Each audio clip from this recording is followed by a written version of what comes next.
Hello viewers, thank you so much for joining me on this channel. In today's video, I will describe my experience during MRCS ENT OSCE non-manned exam. This was the first exam that I have ever taken outside India, and I was very nervous. I was sitting in a hotel room, and the hotel room was the venue of the exam for me because, as I have stated in the previous video, the non-manned exam is a computer-based online proctored exam. So the thing I was most worried about before the exam was the technical things. Was my laptop going to match up to the technical specifications? Were all the questions going to load smoothly on my laptop?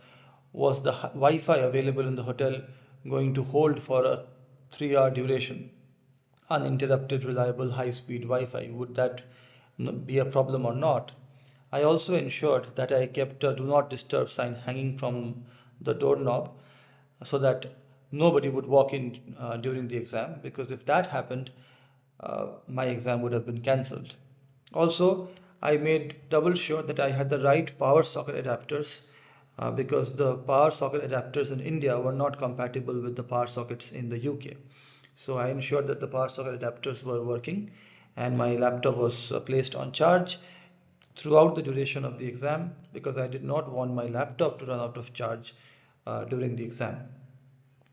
I kept reminding myself before the exam not to miss out on describing the normal side. So, for instance, if there was an audiometry chart showing right-sided profound sensory neural hearing loss, I had to remind myself not to forget to describe the left side as well.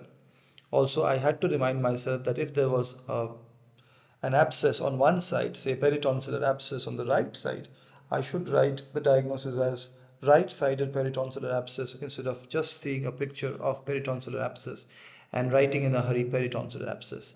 Such uh, little but significant details are often the difference between passing and failing. So I had to remind myself not to make mistakes in these on these issues. Once the exam started, I realized that just like Part A, even the non-manned questions required a lot of analysis. So there were picture-based questions. Say there were 8 pictures and there were scenarios which picture would match that particular scenario. So for that, we could enlarge the pictures, which I realized a few minutes into the exam, that clicking on the pictures enabled the picture to be enlarged, and that provided a better view of the picture, and in that way we could understand which picture matched which description.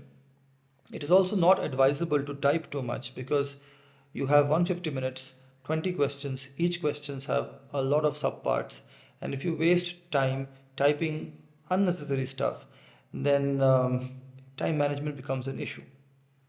The other thing that I felt that I did right during the exam was the questions that required a lot of analysis, I left them for the end.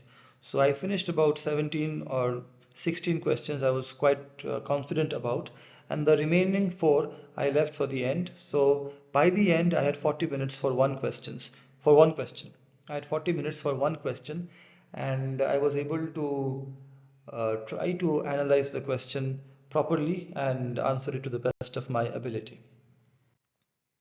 Thank you so much for watching. If you are wondering if I passed in my first attempt or not, I did, and I hope the same for you.